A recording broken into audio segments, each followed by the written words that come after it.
media platforms that I provide information on. So I just want to do one video and answer everybody's question. I'm pacing around the house because I stopped what I was doing to make this short video.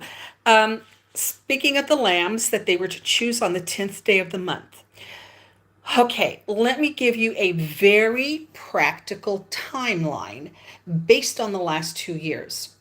A year ago, the lambs were born, they began to be born on October the 31st.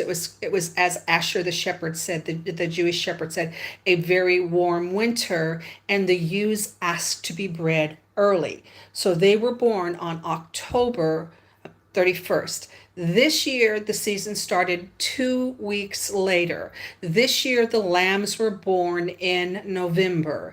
Now, as a shepherd, I have got to provide the firstborn lamb from every ewe that gives me a male lamb.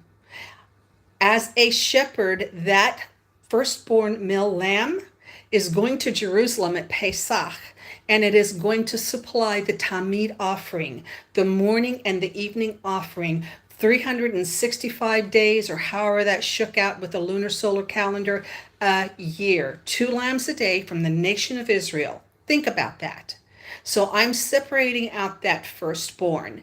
Within those firstborn lambs, okay, because the Passover lamb was a lamb of 12 months or less. It was a yearling. Within those firstborn males, I've already examined, I already know which lambs were perfect, meaning that they had no physical deformity, no physical blemish.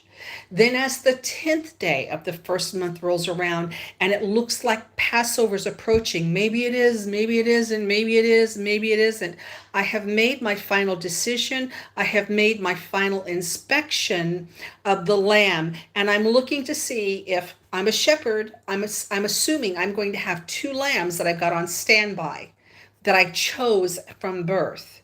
And now I'm looking to see which one is the most pleasing to my eye, probably the fattest, as it says about Cain and Abel, that he chose the fattest, not only the first of his flock, the fattest of his flock. So which one's the most beautiful, and making sure that lamb had not been injured or come up later with a defect that manifested in him that was maybe there at birth and you couldn't see. So there's no way that all the people in the land are waiting to look at their flocks until the 10th day of the first month. So for those of you who are saying, oh gosh, it's too late because they couldn't have chosen the lamb. Well, the lambs were born months ago. They're 3 and 4 months old by now. So yes, there's plenty of time to know and make that choice. So I hope this gives you an absolute practical, factual look at the timing on the land, and that it is plenty of time to know which of the lambs you've set apart and segregated.